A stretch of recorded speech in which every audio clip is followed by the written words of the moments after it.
Great. Good afternoon, all. I hope this finds you and your loved ones safe and healthy during these interesting and challenging times.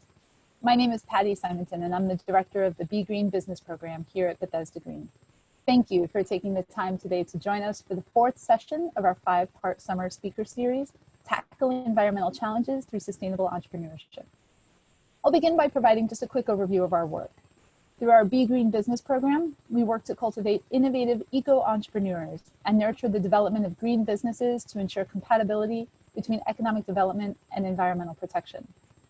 To this end, as part of our B Corp program, we advise existing local businesses through B Corp certification and help them discover and implement best practices for sound governance, support for workers, and sustainability. Through our Innovation Lab, we are constantly on the lookout for leaders who are building for-profit business models around innovative and sustainable solutions to tackle environmental and social challenges. Since Bethesda Green relaunched its entrepreneurial programming in January of 2018, we've supported 18 companies, ranging from idea stage to those raising seed and Series A investment rounds. At this time, we are actively recruiting for our Spring 2021 Accelerator cohort, as well as our Amplifier program. Entrepreneurs who are interested in joining the Bethesda Green community are invited to contact me directly to learn more. I'll add my email to the chat. During today's panel, we'll discuss how the United States, and in particular, how the Mid-Atlantic region should prioritize sustainability while meeting the food demands of an ever-growing population. The stresses from climate change will force our agricultural system to change quickly. How can we help shape those changes to ensure that the system becomes smarter, more efficient, more equitable, and more sustainable? Here today, I'm excited to welcome 3 individuals who are well positioned to speak on these topics. First, I'm pleased to welcome Pamela Hess, the Executive Director at Arcadia Center for Sustainable Food and Agriculture, where she is dedicated to creating a more equitable and sustainable local food system in the Washington, D.C. area. Through Arcadia, they grow food on their Alexandria, Virginia farm, train military veterans to be farmers, teach school children about sustainable agriculture, and introduce them to healthy food at its source. They also operate 2 mobile markets that sell top quality, local, affordable foods in under-resourced neighborhoods. Pam is a member of the Mid-Atlantic Food Resilience and Access Coalition, a diverse group of more than 25 partners across the Mid-Atlantic region, coming together to keep communities fed, farmers harvesting, and local businesses operating.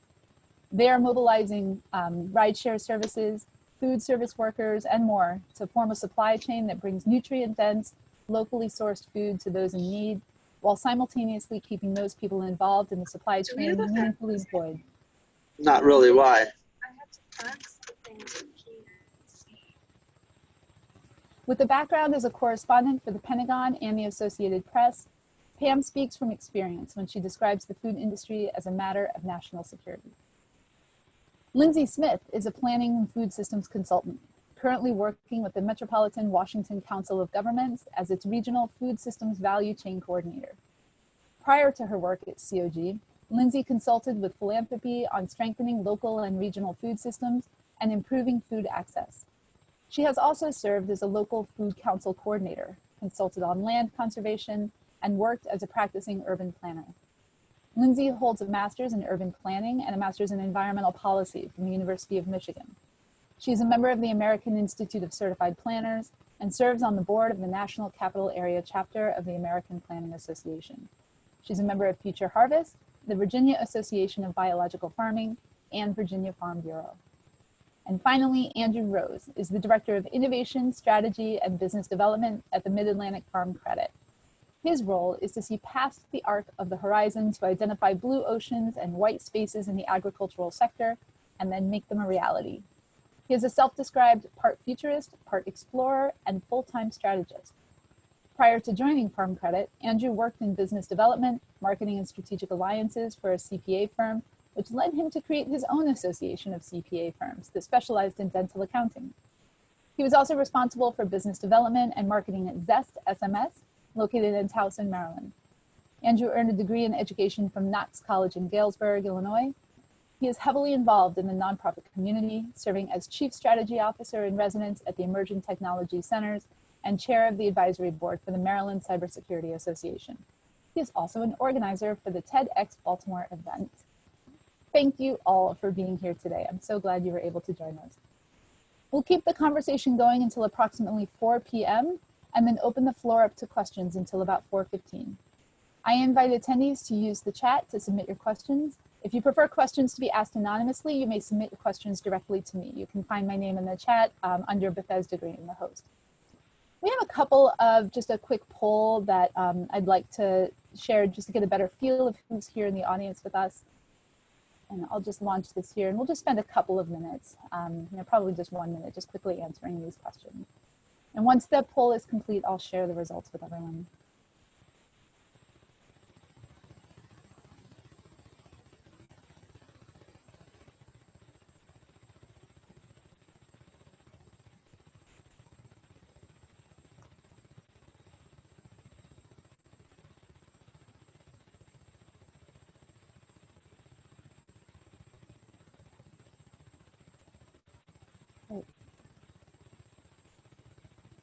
Good to see responses coming in. All right, just give it about 5 more seconds, maybe 10. Looks like everyone's done. Great.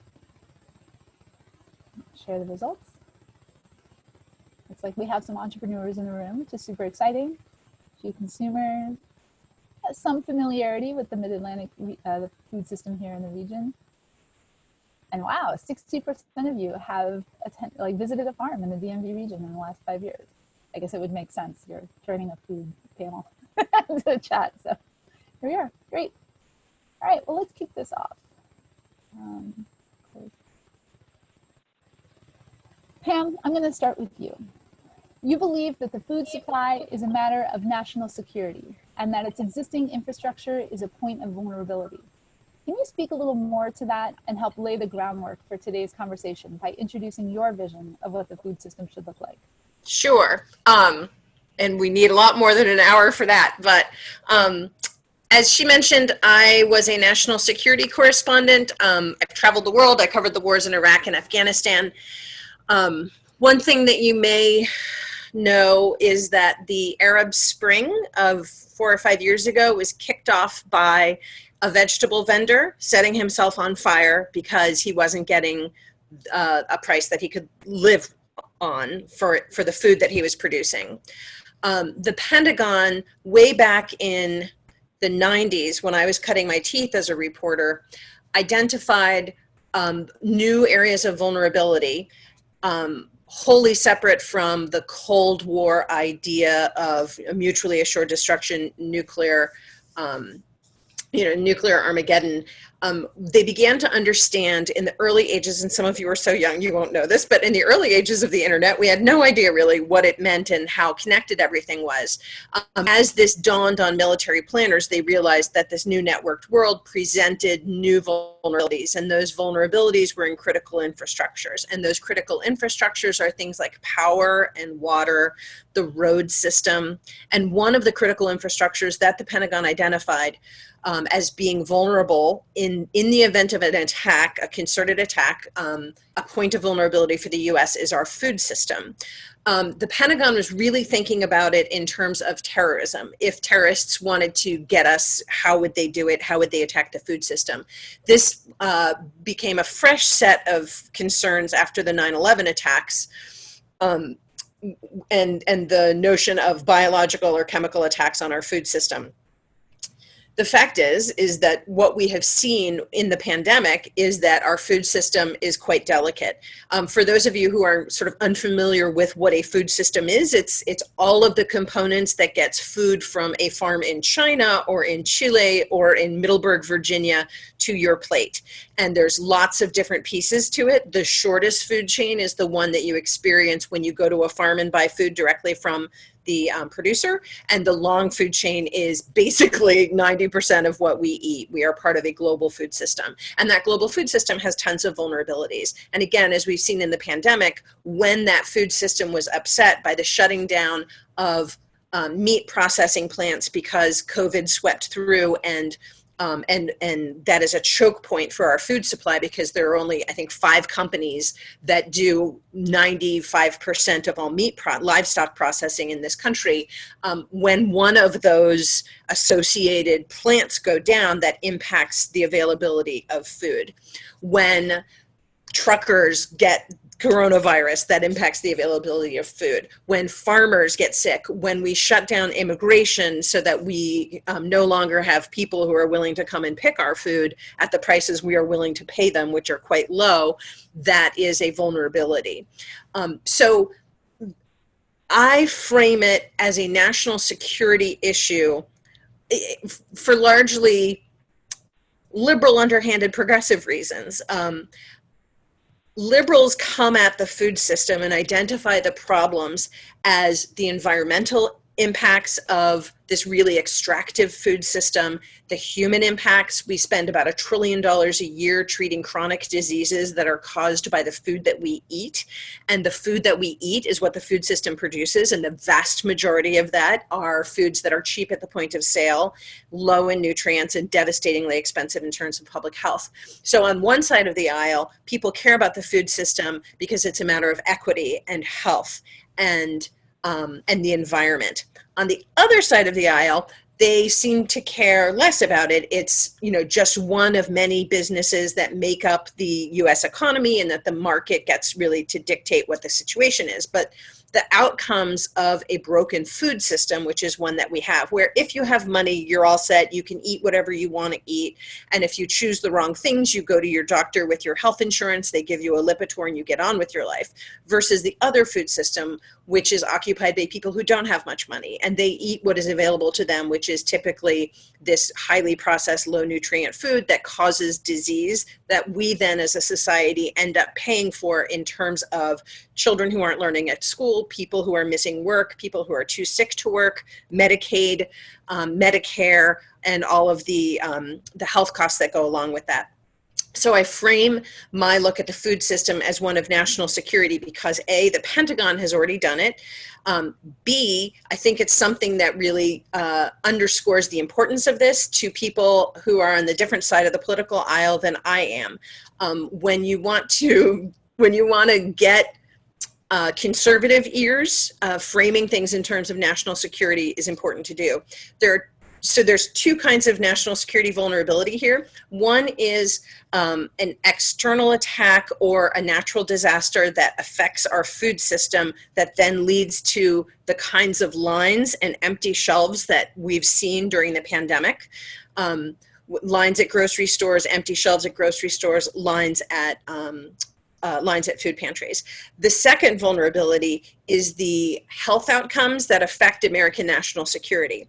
Fully 70% of high school students are unqualified by current standards to serve in the military, and a huge proportion of that is because of their health. They're overweight, they're underweight, or they don't have the skeletal strength because of early childhood malnutrition that prevents them from actually being able to carry a pack. So we are, to really create a food metaphor here, we are eating our seed corn by having a food system that fails to provide nutritious, healthy food to everyone at affordable prices at convenient locations. This is a national security problem on those 2 fronts. Are we going to have people that are capable of actually defending the nation if called upon? And currently, what military leaders will tell you is the answer is increasingly no. And then the other thing is, what kind of vulnerabilities do we have as a nation that's dependent on a just-in-time food system where we fully expect at all times to have complete access to everything our heart desires? What happens when a natural disaster or a terrorist incident or something else like a pandemic affects that? How does that affect our national security and our and the stability? Americans are right now demonstrating that they're not especially good at being resilient and adaptable to changing circumstances with, the fight over the masks and getting tested and opening or closing businesses or schools. If there was an incident that prevented food from getting through on a regular basis, I think we will have a real stability problem. And with that, I will be quiet. Thank you. It's it's really fascinating to kind of hear it from all of those different angles, and the idea of the national security thing, and just the population, right? Like, I've never really considered that. Like, if we need our fellow Americans to step up to do things, we are not in a position to do that. Wow. Andrew, I'm gonna toss you here a second question here. I think our listeners would really find it useful to learn a little more about the work of the MidAtlantic Farm Credit. Can you please just provide a short overview of the history of the program and the role it plays in the U.S. food system today? Oh, I'd love to. Do we have about an hour and a half? Just kidding there. The Farm Credit System was established in 1916 by an act of Congress. Up until that point in time, if you were a farmer and you needed a loan from the bank, you went to your community bank, they gave you a one-year mortgage, you bought your tractor, your inputs, and you hoped that the crop didn't fail. Because if that crop did fail, your farm was in jeopardy. And going back to what Pam said, Congress and the government recognized this was a national security issue. If you think back to the turn of the 20th century, more than half this country made their living from an agrarian lifestyle. That was it. And to have the sense of peril out there of that, if you need credit or a loan for something and that you can't pay that back, you could lose everything. So we were established as a government-sponsored enterprise, similar to Fannie Mae or Freddie Mac, but we were the first one. And with that designation came certain guidelines or guardrails that are around us. As you can imagine, commercial banks don't necessarily like competition, especially ones that are government sanctioned. So we don't take deposits. We partner with commercial banks for agricultural loans. We don't have credit cards, a lot of the fancy treasury management stuff you'd find from a bank. What we do is provide a steady source of credit to the agricultural community in the good times and the bad times. And as you can imagine right now, there's a lot of activity in the agricultural community for a variety of reasons given the pandemic. And we've been extraordinarily busy, but you know, the borrowers that we have, and we're a cooperative, so our borrowers are members. They govern us. They tell us what we should be doing and what we shouldn't be doing. And in exchange for that, all of our profits go back to them in the form of cash. So we like to say internally, membership has its privileges. Being a member of the Farm Credit System is an amazing thing for the agricultural community. And we give back in so many different ways beyond just the direct cash back to our borrowers. Nationally, if you put all the farm credits together, we're about $300 billion. The MidAtlantic Farm Credit covers all the parts of the 5 states in this area. And urban areas, we count Philadelphia, Baltimore, and DC as part of our footprint as well. And if you think back to the turn of the century, they weren't necessarily viewed as agricultural centers, more they're consumption-based centers, but there is now a lot of that bleed through. We're seeing the vertical gardening, the shipping container gardening, some of the smaller plots that happen with the specialty foods in the urban environment. So there is an agricultural movement within the urban corridor as well. I think that's about it. How am I on time? Do I have another, I don't know, few minutes, or anything? I pass the torch over to Lindsay? No, you're welcome. If you have more that you'd like to add to that, absolutely. Sure. Well, let me just put a point of clarity as well. In my introduction, in the past, I served as Chief Strategy Officer in Residence at the Emerging Technology Center, and I'm an advisor to the ETC Emerging Technology Center probably for almost 20 years now. So for the institution itself, as well as the entrepreneurs there, I did help found the Cybersecurity Association in Maryland, and did serve for a while as the chair of the advisory board, but I have a sort of an aversion to serving as a board member. The fiduciary responsibility piece is nothing that really I enjoy, so I always try to be an advisor rather than a true board member. And I was one of the folks that helped run the TEDx Baltimore events when we had them here. Fun fact, I just saw Sarge Salmon yesterday, who was the license holder for TEDx, and we had some discussions about sort of what does the future of TED look like, because oftentimes you get people on stage talking at you, getting you excited, but we'd rather have some point of like a salon where the audience is just as important as the speakers, and the contributions the audience provides to the speakers is equally as important. So how do we take that philosophy and apply that then to the agricultural innovation community? A couple of shout outs here. I saw Pat Reardon. Thank you for muting your phone. I know Pat from my past life in the accounting world. Mike Tilkey's on the phone here too. It's great to see him. Mike is the Executive Director of F3 Tech, as well as the Eastern Shore Entrepreneurial Centers, an organization that I volunteer with a significant amount of time. And Kiefer Rittenhouse is on the call here too. And Kiefer runs one of the largest business networking groups in the Mid-Atlantic as well. So it's exciting to see some familiar faces on the call. So with that, I will shut up and pass the torch over to Lindsay. Absolutely. Thank you. Lindsay, I'm gonna prompt you here and see what you've got here. In 2019, the Metropolitan Washington Council of Governments released a report on the changes in farming and food production in the metro area. Some of the challenges described include a reduction of the amount of land in farms and in the production of the number of basic food items as population grows. Building on the idea of strengthening regional capacity, can you please speak to some of the policies in place or that are being discussed to help the Mid-Atlantic region do so? Sure. Patty, thanks for having me. It's an honor and a privilege to get to speak alongside folks like Pam Hess and Andrew Rose. And I was reminded as Andrew was recognizing some of his colleagues here on the phone that they are two of the most networked folks in the Mid-Atlantic food system, and just, in addition to the great work that they do, have just cultivated incredible connections with a whole host of folks along the supply chain. I do, Patty, I just need to make a quick note on my bio. I am a proud board member of the National Capital Area of the American Planning Association, but I have not been a member of the American Institute of Certified Planners for a few years, and it's an important point of our code of ethics to clarify that. So with that, let me get to your question, though, and thank you for allowing us to talk about what our region grows report that we released last January. And it was the second time that the Metropolitan Washington Council of Governments had published this report. And to Andrew's point about the expansion of urban agriculture, that was one of several trends that we noted a real difference in our region between when the report first came out in 2012 and then when we published it again last year, 7 years later.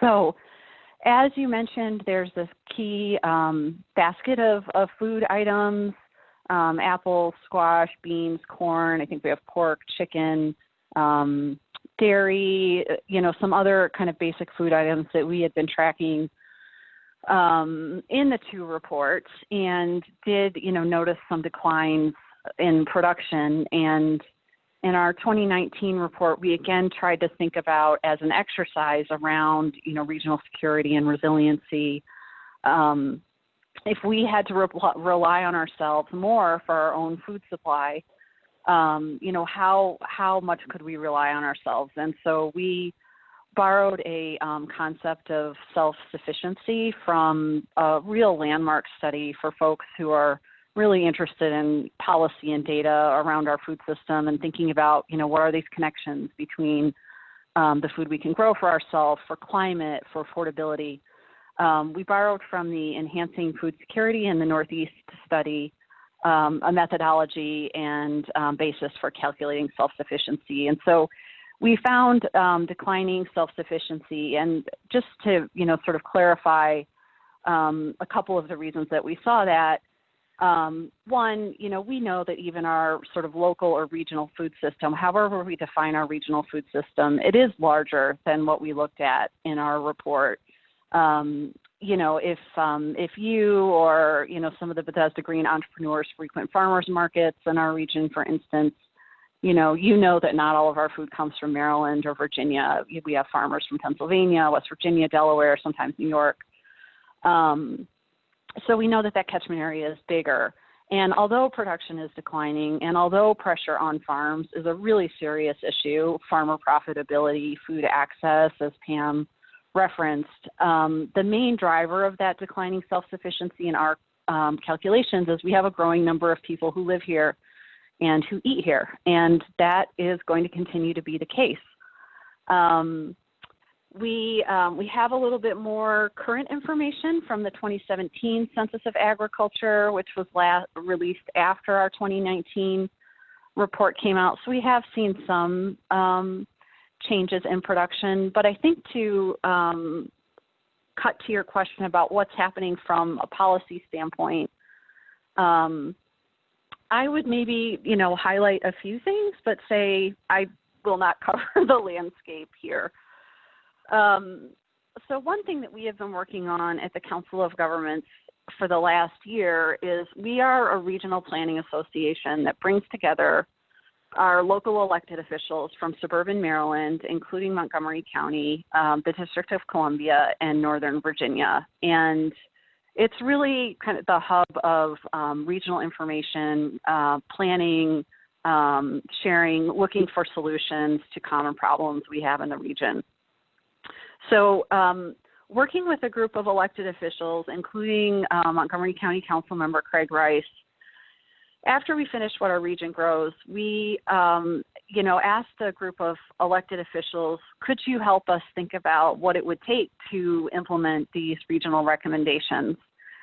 And so after a year of work, we are to the point where we expect that there will be an official resolution that goes to the COG board next month to create a standing committee on food and agriculture, which would bring together our elected officials in an ongoing forum with stakeholders and experts who work in food and agriculture all the time, whether it's an organization like Farm Credit or Arcadia or our land grant institutions, our state departments of agriculture, to have a place where we can do that dedicated regional thinking and planning around food and agriculture the same way we do for transportation, for homeland security and public safety, for water, climate change, housing, health, that type of thing. So that's not a policy per se, but I think it will be one important institutional structure for us to have a true conversation about a regional food system and think about how we can think about our assets more holistically. I think a couple other things I would just raise up quickly is in Maryland, there's been a pretty active effort underway during the last legislative session to think about how Maryland's institutions can play a greater role in supporting local purchases and therefore supporting local farmers. So I would highlight that. I would also say more locally, I'm very intrigued by a whole host of things that Montgomery County is doing right now to respond to the public health crisis, the food security, the food insecurity that, we're seeing such a heightened level of that as a result of COVID. And I'm really excited about some of the farm to food bank work that the county is doing to, really capitalize on this unique asset that it has with all of this preserved agricultural land so close to, urban communities, not just in Montgomery County, but the district as well, of course, and, just a host of really talented farmers that can produce more for our food assistance agencies. And then finally, I would just lift up MAFRAC that you mentioned, the MidAtlantic Food Resilience and Access Coalition, that maybe Pam can talk a bit about later. So while some of these things that I've mentioned to you are programs, my hope is that we'll have some important lessons that come out of those that we could, think about how could these be translated into policy to create a more resilient regional food system where we do produce more food for human consumption than we currently do. Our challenge, we do have, a lot of challenges to doing that, but I think for as difficult and stressful as this time is, there's some really incredible examples of just creativity, innovation, pivoting of operations that and collaboration really in the face of adversity that, I hope we can glean a lot of really critical, actionable policies and programs out of. Yeah, absolutely. And I mean, the collaboration component of that and, driving ideas forward, I think is so exciting. And I'm interested in hearing, from all of you, sort of what the top priorities are for this region. In 2018, World Research Institute shared their ideas on some of the changes that the world agricultural system will need to make in order to not only feed 10 billion people by 2050, but to do so sustainably. At the top of the list of recommendations that they had, it included improving efficiencies in soil and water management, reducing food loss and waste, developing more sustainable diets, deterring the use of agriculture for bioenergy technology, land conservation, and the reduction of emissions from agricultural production. There's a whole list. I'll share the report. But really, I mean, to all of you, Pam, Lindsay, Andrew, like, what are the top priority issues that you see for this region? Go for it, Pam. Unmuting. Thank you.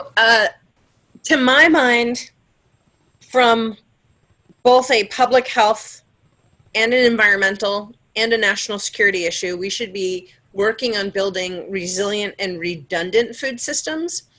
And by redundant, I mean having local and regional capacity to spin up in the event of a crisis, so that we don't experience societal instability if there's a natural disaster that affects our food system, or a terrorist attack, or a pandemic. I think what needs to happen with that is first, sort of philosophically, I would like local, municipal, state, and the federal government to rethink its relationship to food, where the bottom line has always been, what can we get that's cheapest? And instead say, what can we get that is good for public health, good for the environment, good for national security, and good for redundancy. And so from a policy perspective, creating the necessary rules and preferences for locally produced food that is funded at a level that can actually pay farmers the appropriate price for their food. This creates a guaranteed, sort of guaranteed market for farmers, which will allow them to grow more food, knowing that they have customers in school systems, on military bases, in government cafeterias. And then in the event of a crisis, that redundant infrastructure can be reoriented to wherever the crisis is. So for instance, in the pandemic, had local schools had long-standing relationships with local farmers, it would have been very easy to take those local farmers and pivot them to feeding the same children, but using the school infrastructure to do it. So having a school lunch distribution site there. The problem is that the local farmers in this area tend to get their money from people who are buying at farmers markets. And so that's who they pivoted to serve. How do I serve people if there's no farmers markets? How do I serve the same customers? So I think that's one very important change that has to happen in order to create within our free market economy the economic pressures and rewards for folks to grow and sell their food and process their food locally and regionally. That serves us in any number of ways. For example, on the MidAtlantic and the MAFRAC call that we just had, I think 2 weeks ago, there was a farmer who asked us if we were going to be continuing our grant cycle into the winter. And the answer to that is, if we can get more money, we absolutely will. We give about $45,000 a week to either local farmers or local food pantries who are buying from local farmers. And the calculation this farmer was making, and this is a critical calculation, do I keep my farm staff on through the winter? Do I plant for the winter? Will there be a customer to buy my food? If I can't get a grant so that I know that I have $15,000 coming in and that I can pay my farmers, it's not worth my time to plant that food. But we know that people need to eat during the winter. So really this is a question of a resources mismatch. And that mismatch is what needs to be addressed. Food is vital for life. Food is vital for health, and it should be treated as such by governments in a way that creates redundancy and resiliency so that the system has a deep bench. And I'm not suggesting that we don't buy anything from Chile or China anymore, but that if that supply gets upset, what structures do we need in place that can immediately pivot and fill in that gap and hopefully have a better environmental and public health impact as well as national security. Great, thank you. Andrew, Lindsay, do you want to build on that? I'll let Lindsay take the microphone. She's spent a lot of time in this space, and then I'll fill in. I'll be the punctuation mark at the end of the sentence. Okay, great. Yeah, I mean, it's hard to follow what Pam said. I mean, I really echo what she has laid out. And Patty, just looking back at your list and thinking about, from those WRI recommendations, what would be a priority, I would, add to what Pam just said by saying, land conversion has been and probably will continue to be just a big factor in our agricultural landscape. So I would say addressing that, safeguarding our agricultural soils for agriculture. We know more and more every day about the important role that they can play in mitigating the impacts of climate change and sequestering carbon in the soil. And then I think, on the sustainable diets piece, yes, absolutely, we need more of that. We need more healthy food access immediately. And I will stop and yield the floor to Andrew. Yeah, that's very kind, Lindsay. Thank you so much. And again, Patty, thank you for inviting me to be on this panel. This is quite an honor. I really do appreciate this. I was remiss in my shout outs. Carl Benz is also on the call here. And for those of you who don't know Carl, he is, I guess, the president emeritus. He was the national president last year of Minorities in Agriculture and Natural Resources and Related Sciences. And that's an organization that punches well above its weight class. And the stuff that he has done for bringing in other communities into the agricultural sector is phenomenal. I can't speak highly enough about him. I'm honored that he's on this call. I guess he must be somewhere in the United States, because typically when I try to reach out to him, he's in Poland or Germany or somewhere else being an ambassador for agriculture. So I put his LinkedIn profile in the chat box as well. Carl's definitely a huge ally of mine. Pam touched on an important point, and Lindsay echoed that as well. I've got a basic formula. And in this formula, the variables always change, but the outcome is always the same. People got to eat. I mentioned I came from the cybersecurity side of things. If tomorrow we lost every internet capability, every cell phone that we have, we'd still live.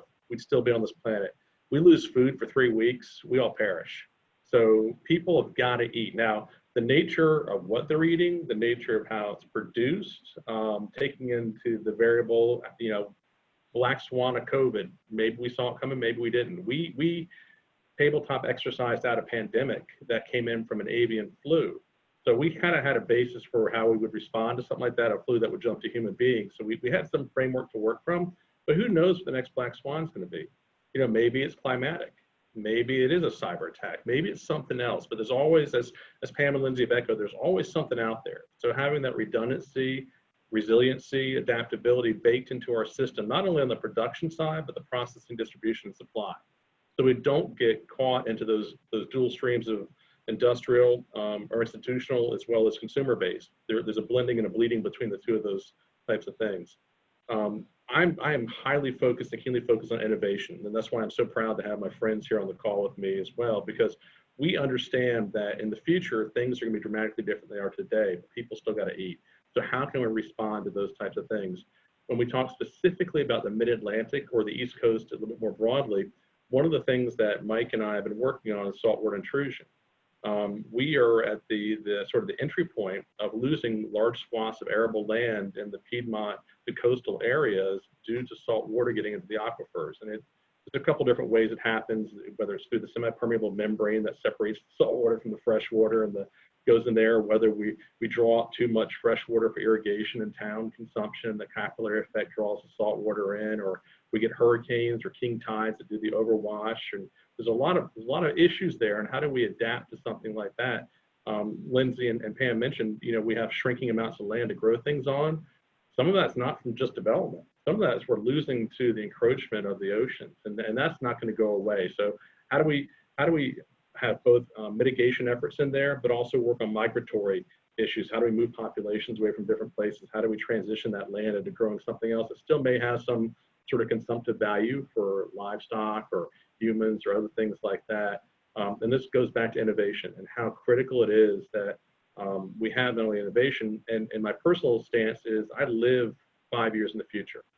So when we start talking about rural broadband accessibility, I know that Elon Musk with Starlink will fix that, or Microsoft with their white space, they'll fix that in 5 years. So I don't worry about that. I do, however, worry about not only the encroaching oceans, but the increasing temperature on the planet, and how do we still create production systems so people can eat at the end of the day? Did that kind of sort of answer the question, Patty?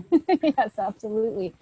I mean, I think, really trying to figure out in terms of like, there's so many issues, right? And I think that's what's coming out of this conversation is, if it comes down to just ensuring that people are fed and all of the many, many ways that different stakeholders are sort of contributing to that effort. I'm interested from your all experiences, who are the key players that are really, and this could probably very easily turn into a shout out for 1,000 fantastic organizations, but focusing kind of on the Mid-Atlantic area, for our listeners here, who are some of the stakeholders that are really working to help the system become more collaborative, more efficient, more equitable, more sustainable, but then also sort of, taking that in terms of, these groups are doing great things, but what's missing? Where are the gaps? Our audience here, it's entrepreneurs, it's people who are interested in filling the gaps in the market and maybe helping to identify, potentially for-profit solutions to these challenges, to help, balance out the policy initiatives. So in some ways, it's kind of like what's out there and really what's missing. And I'm curious what you all have to say on that. Go ahead, Pam. I always have things to say. Things that are missing in our local and regional food system that prevent it from being redundant are many. And one of the main things is food processing, be it the slaughter and butchering of animals. There is one USDA plant for chickens in the region. It's up in Pennsylvania. It shut down from COVID, which meant that no farmers could get their chickens processed with a USDA label, which allowed them to sell it across state lines. There is a real chokehold on meat processing. There is a lack of freezing and cold infrastructure. Freezing is a big one because if you can freeze your excess as a farmer, if you could take it, say, to a for-profit place that will invest in the flash freezing infrastructure for you, and you can freeze and bag all of your excess kale and then sell it to corner stores or keep it for the winter and put it into a CSA, you are going to make more money and you are going to be able to season extend through the year. And if you, another real failure in our local food system is the lack of cooler space. We have been scrambling at MAFRAC to find places that can take pallets of food and keep it cool, especially as the USDA has these boxes that they're distributing. They need to be kept cool, but you can't take one of these pallets of food unless you have an appropriate walk-in cooler, or you have to break it down and shove it into like little fridge-sized coolers. So right off the top of my head, food processing, be it livestock processing and butchering, food freezing or canning, and cooler space that could be sort of community cooler space. World Central Kitchen, which did a ton of many millions of meals in this country because of the pandemic, they experienced a real problem with walk-in coolers. Our mobile market, we are in the basement of a shut down elementary school kitchen. So we are using 60-year-old walk-in coolers, and it's not an ideal situation, but it's the only one that we could find. So top of my head, those are opportunities for someone if they can figure out how to make money on them.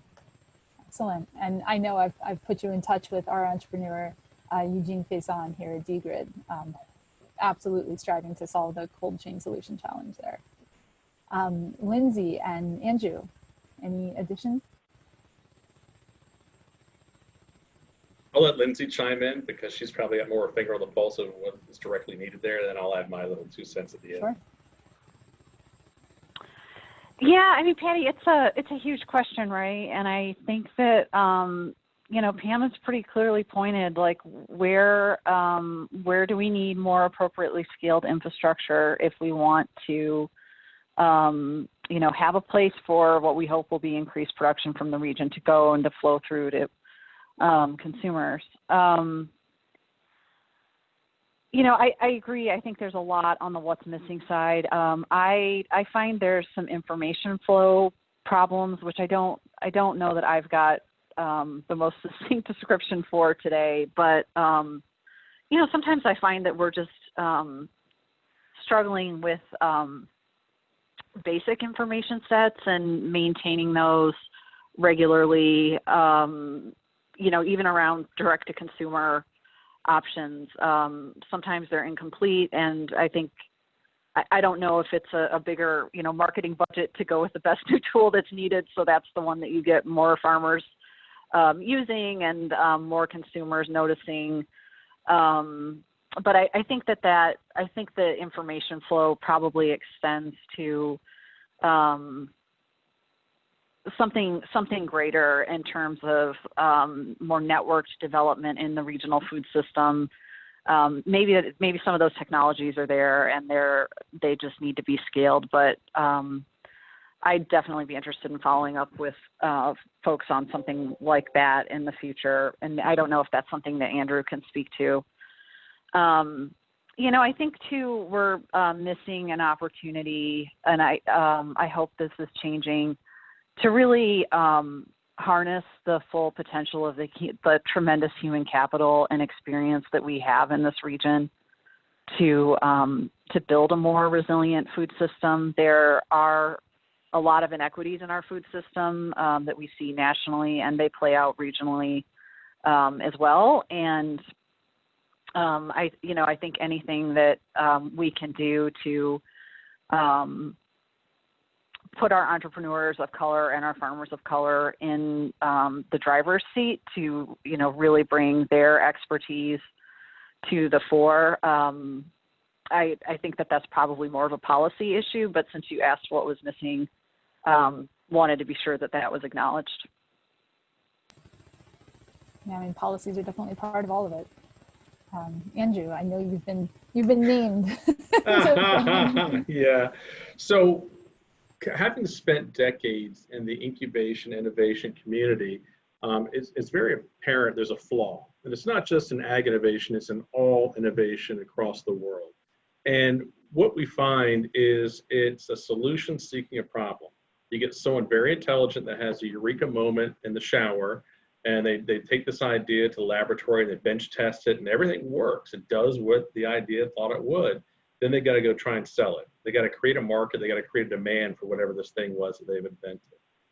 One of the real joys for me is working with Mike Tilkey, where we've inverted that premise, that we start with the problem sets. For us, problems are currency. So this discussion around what are the gaps, that's what we want to hear. Where is every single gap in the production, the processing, the distribution system? Because that is where we want to put our best and brightest. That's where we want our entrepreneurs. That's where we want our existing companies, nonprofits, and government organizations to focus on providing solutions to those gaps that are in there. And it seems very fundamental and basic, but unfortunately, it's not the way Shark Tanks operate. Shark Tanks are theatrical. They're there for demonstrative purposes. So we want to focus more on the practical side of things. So just sort of as a macro level, changing the way we view problem sets and solving those problems. And it's not to say that we have an exclusive insight into this. There's others. Bill Gates thinks the same way, but I think the more people hear that, the more that we're going to have successful companies, nonprofits, and government organizations. And I include those in the same sentence. I'll use saltwater intrusion, for example. When we realized, when DNR approached Mike and myself and a couple other people about the problem of saltwater intrusion, our first thought was, let's put on a symposium. Let's bring the brightest scientists from all over the East Coast, put them on a stage, let them talk about the problem, with the outcome being, let's identify every problem that lacks a solution today. And then we can take those problem sets, categorize them, prioritize them. And then we just recently wrapped up a session with University of Maryland with their agriculture engineering departments, where they took some of those problems and they put to their design thinking, the student entrepreneurs, engineers, and came up with some solutions, some nascent solutions or mitigation efforts. Then the commercialization piece of that happens, or it could be a nonprofit, or it could be a government program. It's not just one sitting in a vacuum without the others around it, because we need all legs of that stool to stand on for these larger issues. And for us, and again, it's a beautiful freedom that we were able to beta test our hypothesis around innovation and how do you have this ideation to end result, and how does that process work. I can't give enough shout outs to Mike Tilkey, and I don't know if he's going to be a panelist in any of your upcoming talks, but if he's not, I would highly suggest putting his name close to the top of that list, because he's a genius. When we did our survey of the entire agricultural community in the Mid-Atlantic, we asked farmers, wouldn't it be cool if? What is one thing that you would pay money for that you don't have today? And that kind of led our whole entrepreneurship program. The number one thing on everyone's list was lack of labor, was automation. How do we automate the picking of soft berries? How do we automate the chicken processing? So automation is critical. And that goes back to what Pam says before, is, maybe we can grow everything, but how do we move it? How do we get it processed? How do we get it to people so they can consume that without human hands? Because we do have a shrinking labor force. With COVID, we're all sitting at home right now, hoping we don't start coughing, or maybe take the nasal swab of the brain to see if we've been infected or not. Going into COVID, there was already a significant drop off in availability of labor, of the migrant workers that typically go and work these crops. And if you think about that, that is a generation that will never come back, because even without our political policies, they were making equal to or greater sums of money working in the countries they came from, especially Mexico. So kids were saying, why should I travel to the United States and work as a migrant worker where I can work in a Ford auto assembly plant down here and make more money? So we are already starting to see a diminishment of that labor force. So the automation of agriculture, when you talk about a blind spot or a gap, for me, that's one of the most highly critical ones there is. Thank you. I've been following some of the amazing comments that Pam's been adding to the chat here, and I'm just going to read these out loud just for purposes of both the recording and those on the phone. So Pam writes that the price of food has something to do with subsidies, but subsidies tend to apply just to commodity corn and other crops that you don't necessarily eat. They are primarily for animal feed or ethanol. You won't find government subsidies now, actually insurance for carrots and kale. She says food is cheap because Americans demand that it be so, and industry responds by importing underpaid immigrants, by not investing in soil, by applying chemicals to minimize the need for labor, by not using crop cover, which is a long-term benefit and a medium-term benefit, but doesn't necessarily add to the bottom line, and in fact costs money for seed. Big Food finds ways to process food for a years-long shelf life. Pop-Tarts last forever, which I agree is good in some ways. If you ever go camping, it can be a lifesaver. I want to be aware of time, and I want to make sure we have time for Q&A. But a last kind of what I call a magic wand question for all of our panelists. If you could change just one thing to forever alter the future of the food system, what would it be? And I guess we'll stick out because we'll jump to Pam because I know she's got an idea. Nope, not yet. You want to hear the others? One thing. I got a text and I got distracted. What was the question? It's the magic wand. If you could change just one thing forever and alter the future of the food system, what would it be? I think it would be governments paying the true price of regionally produced food, creating that market that then leverages the entrepreneurial instincts of small farmers who are small business people and inspires them and rewards them for growing food that builds health and protects the environment and ultimately protects national security. I think there has to be a market answer, as much as I would love to destroy capitalism from the bottom up, because it is this really insidious downward pressure on everything good except for profit. I don't think that's going to be possible. And so I think we need to find ways to leverage capitalism for the public good. Well, that's definitely part of the work we're trying to do here at Bethesda Green. So we'll see if we can help keep that moving forward. Lindsay, what is your magic wand? If you could change one thing to forever alter the future of the food system, what would it be? I just find myself very stuck in the urgency of now. And I would say we have to, strengthen our federal nutrition benefit programs immediately. Since it's a magic wand, I would do it far beyond what our, very seasoned advocates are calling for in Congress, and it's currently stuck in the Senate. But, there's just no reason why anyone in this country should go hungry or, have to spend significant amounts of time trying to figure out how and where they can get food. Hear, hear. Andrew. So again, I'm a futurist. So I'm glad there are people like Pam and Lindsay and the rest of the folks in this call that handle a lot of those tactical issues. If I had a magic wand, for me, it's fairly simple. I would have some sort of machine that pulled the excess carbon out of the environment. I think if we look at the one thing that's going to put not only food, but humanity at most risk and peril is the carbon load in the environment and also the carbon in the oceans. For those of you who don't follow the aquaculture industry, the oceans are a tremendous carbon sink. They've been absorbing a lot of the excess carbon right now. And if we didn't have oceans, we wouldn't be alive on the planet. It'd be too hot for us. But they're reaching a saturation point because there's so much carbon in the oceans that's created an imbalance in their pH. They become more acidic.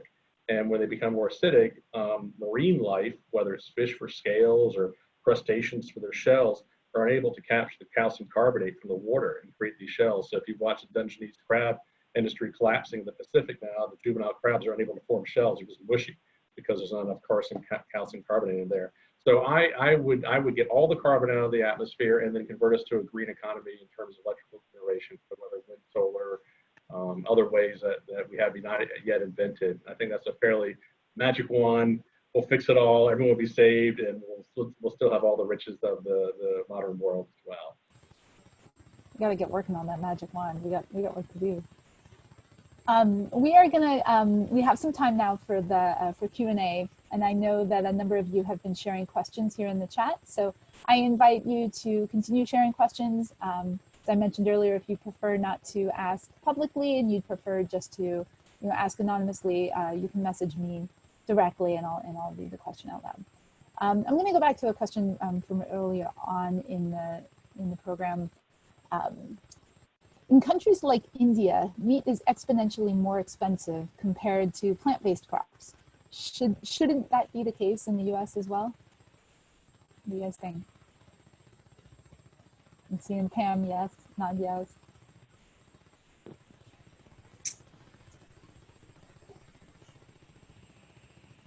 Are we supposed to answer? If you're interested, does anyone agree that that should not be the case? I guess that's a fair point. Or how that maybe would that be something that would be handled by regulation, or is that something that kind of the free market could ultimately carry? Well, say beef prices in the U.S. are kept low because of corn subsidies. Big corn farmers are incentivized to produce as much corn as possible. And if anybody, a really great read on our corn system, it'll blow your mind, is The Omnivore's Dilemma. It's not the whole book, but it's a really significant part of it about why we have corn subsidies. And it was geopolitical. It had nothing to do with the food system. But the problem is that people continue to overproduce corn, and then industry, because capitalism is also genius, finds a way to use it, which was the start of ethanol, and also corn-fed beef. Cattle are herbivores. They're supposed to eat grass. They're not supposed to eat grain. In fact, it makes them sick, but it does make them gain weight very quickly. It would be as if that you're supposed to eat salad, but you eat Pop-Tarts. You would also gain weight quickly. It's the same drill. So beef are brought to hanging weight or sale weight much more quickly by force feeding them the corn, not force feeding them, but feeding them the corn. It's delicious. It's Pop-Tarts. And so they get fat very heavy, and then farmers can move them into the processing system, and that unnaturally depresses. If you raise cattle on just grass, which is what it's supposed to eat, it takes about, I think, 15 months longer to bring it to sale weight. So our entire system has created this really weird Rubik's Cube of interrelated factors that has caused our beef particularly to be cheaper than it should be. If there were no corn subsidies, I think you'd find people eating a lot less beef. And in fact, if you look back in time to when I grew up in the 70s, steak was a Saturday night treat, right? It was very expensive. And that's because there wasn't all of this excess corn that was making up the cornerstone of their very cheap diets. So that's my brief thing on meat. There is a really sound environmental reason for ruminants, beef, goat, sheep. They can turn land that is unsuitable for cropland. They can turn that land into calories for humans to eat. But there's plenty of cropland that's underneath golf courses that should be used to raise food that we actually eat. So that's number one. There was another question in there about GMOs. GMOs tend to be, it's very expensive to develop a GMO, so you won't really find GMO table foods because we expect table foods to be cheap. You will find GMO corn because vast quantities are produced. You'll find GMO rapeseed, I think. There's only a handful of products that are genetically modified. We are starting to see more genetic, I think it's called CRISPR technology, where it's gene editing rather than, so you're turning off and on genes that already exist as opposed to adding genes from other species. So GMOs don't necessarily mean cheaper food, and they are not necessarily the answer to world hunger, although the people who make GMOs would like you to think so because there's a real profit motive for them if they can convince everyone that GMOs are going to be the answer. And for that, I would point you to golden rice. Just go read about that and you'll see the problem there. And then there is an ongoing drama with Monsanto, which is the main voice or power behind GMOs, and how the seeds are either bred to be sterile in some cases or don't reproduce true to form. But when you buy GMO seeds as a farmer, you are not allowed to replant them. You have to buy them every single year. You're essentially buying, it's like a copyright almost. So, and so then Monsanto, there's Food Inc., you can watch the movies. They have come after individual farmers who they think have planted their corn without buying it. So I'll stop talking. I can go on and on. It's my favorite subject. On the topic of, and I think this in some ways goes back to the question about meat and the price of meat. And David, your question goes exactly where I was headed on this. Do you think that a carbon tax on food that would make prices higher on food with a higher carbon footprint would impact the food system in a positive way? And I throw this to the floor. I'll take a quick swing at that one. Well, would you pay it? Would you pay as a consumer a carbon tax, knowing all that you know? If you think about companies like Indigo Ag, they've raised close to $1 billion down in Memphis. One of their main backers is FedEx because they need an offset for the carbon they're using for the transportation. Indigo Ag is a big proponent of regenerative agriculture. The premise is they will pay farmers to not till their land and have other practices that are beneficial. But you kind of party until the money runs out. When they've distributed all that money, the consumers need to step up and fill that back gap or backfill whatever that is. We just had our first carbon credit exchange for oyster rearing in the Chesapeake Bay. $1 moved. The nutrient, like a BNP, nutrient management. Anyway, it's possible, but will people pay it? I mean, we got cheap meat. People are paying for that. They're not really questioning why it's cheap, but they're appreciating the fact that it's there when they want to consume that. Patty, you and I were discussing prior to the phone call beginning that my passion this year is alternative proteins. I am really, really deeply into the cell-based, plant-based, microbial-based meat alternatives. And not only the cell lines and how they're created, but the scaffolding, the media that they're grown in, the end products, the IP around all that, the investors that are looking at this community. So the question of it shouldn't be more expensive the way it is in India, maybe, maybe not. Or maybe in 15 years, again, being as a futurist, I can see very clearly that all of us will be able to go into our kitchen and push the button on the Keurig machine and have a fully formed panda bear steak that was drawn from a few stem cells that will always replenish themselves, created in an algae agar, and it will have all the micronutrients we need physiologically for that point in our lives. It will have all the vaccines or other types of vitamins that we need to address any kind of ailment that we have at that point. And the cost price point will be cheaper than it would be to raise and slaughter a panda bear for a steak if that was your preference, or a giraffe or an alligator or whatever that thing is. And then you can kind of move that back one step. So if there was a pet that needed to be fed a certain diet too, you can push a button and have whatever this thing was created. So some of the questions that are asked here, and again, I apologize because again, I live 5 years in the future. So some of these things I know in 5 years will be resolved because we invented the whatever machine and it took care of all that stuff. But you know, knowing where we're going and how do we support those ecosystems is what I focus on. I hope I answered the question a little bit. My brain is stuck on the idea of a panda bear steak, so I'm just a little weirded out by that. I do have a question that's perhaps more of a definition thing that I think would be useful for folks. Would you all consider that water is a separate issue, or do you consider it part of the food system? I answered this in the chat. I think it's related to the food system, but it's not the food system. It's got a totally different infrastructure. However, agriculture is a huge user of food, agriculture is a huge user of water and is in fact draining aquifers around the country because of the way that we are raising our food. And water is very heavily impacted by the chemicals, fertilizers and pesticides, et cetera, especially fertilizers that are used in the food system. So the two are inextricably bound, but I consider them quite separate. You couldn't bring a farmer and a water person together, like a water technician together, and have their work intersecting other than impacting one another. Okay, great. Any other thoughts? I'm going to approach that just from a slightly different angle.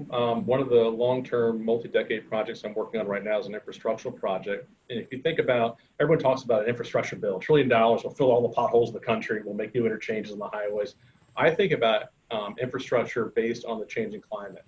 Places in the United States that were not as wet and swampy in the past are going to be perennially wet and swampy. Places that had enough moisture to grow crops in the future will not have that. There's got to be some system to move the water from where it is to where it isn't. And I think for me, that's an infrastructural investment that I would like to see. And I'm just going to chime in really quickly here because Stefan asked a question about protein from insects. That is another one of my jams. I can talk to you for hours about superworms, mealworms, black soldier fly larvae, and crickets, and all the different species within those subsets and the end uses, all the different pillars of distribution for all of those as well. Insects are wonderful. They're cold-blooded. You can get typically 7 harvests a year out of an insect. They have a great amino acid structure, great protein emulsification. So I am a big believer in bugs. We'll bring you back for a follow-up call on that. Yes, Lindsay, please. Hey, this is Lindsay. I want to be on that follow-up call. I had no idea that this was a passion of Andrew's. I would just say we have a long history in the Chesapeake Bay of a very explicit relationship between agriculture and water, and I think there have been some real gains that have been achieved through the policy collaboration and investments that have occurred. There is certainly a lot more to be done. I'd like to see agriculture and water related in more of a proactive. Proactive is not the right word, but I think within the realm of Bay policy, we're really looking at pollution prevention, and I'm curious, going forward, you know, what are some of the linkages that we need to think more about between food and water so that we have that, you know, healthy bay that we're all looking for, but so that we have this land-based food system that is seeking, you know, building more towards what we've been talking about on this call. And, you know, I think just looping back to the protein question, should it be more expensive?